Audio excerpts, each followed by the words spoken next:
substance put inside charms is all manners of nastiness, usually on the seacoast having a high percentage of fowl dung.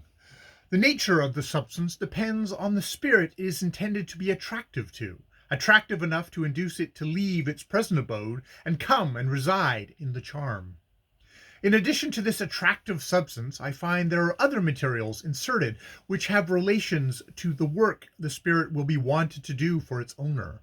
For example, charms made either to influence a person to be well disposed towards the owner, or the still larger class made with intent to work evil on other human beings against whom the owner has a grudge, must have in them some portion of the person to be dealt with, his hair, blood, nail parings, etc. Or, failing that, his or her most intimate belonging, something that has got his smell in, a piece of his old waistcloth, for example. This ability to obtain power over people by means of their blood, hair, nails, etc., is universally diffused, you will find, down in Devon and away in far Cathay, and the Chinese, I am told, have in some parts of their empire little ovens to burn their nails and hair clippings in. The fear of these latter belongings falling into the hands of one of evilly disposed persons is ever present to the West Africans. The Iguala and other tribes will allow no one but a trusted friend to do their hair, and bits of nails and hair are carefully burnt or thrown away into a river, and blood, even that from a small cut or a fit of nose bleeding, is most carefully covered up and stamped out if it has fallen on the earth. The underlying idea regarding blood is, of course, the old one, that blood is the life. A life in Africa means a spirit. Hence, the liberated blood is a liberated spirit, and liberated spirits are always whipping into people who do not want them. Charms are made for every occasion. Charms are made for every occupation and desire in life: loving, hating, buying, selling, fishing, planting, traveling, hunting, etc. And although they are usually in the form of things filled with a mixture in which the spirit nestles, yet there are other kinds. For example, a great love charm is made of the water of the lover has washed in, and this, mingled with the drink of the loved one, is held to soften the hardest heart.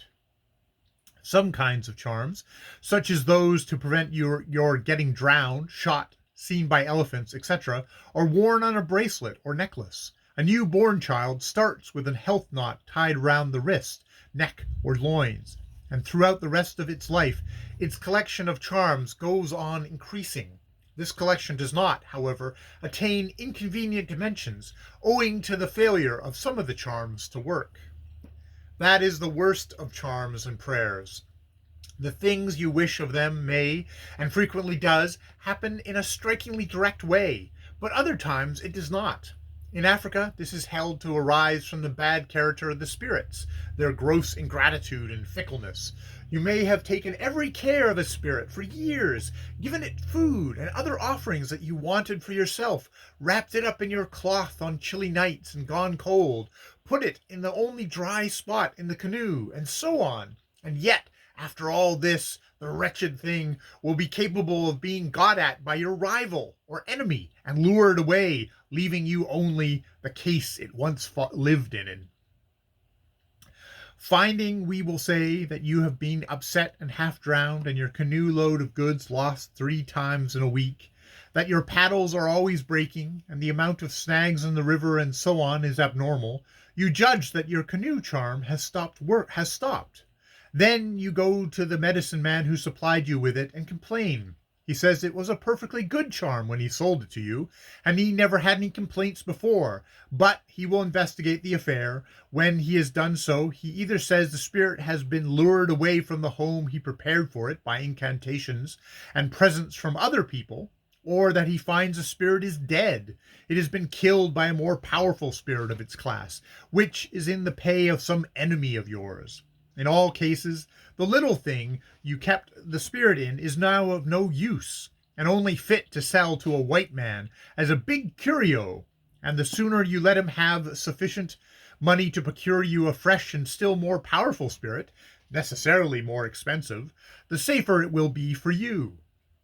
particularly as your misfortunes distinctly point to someone being desirous of your death.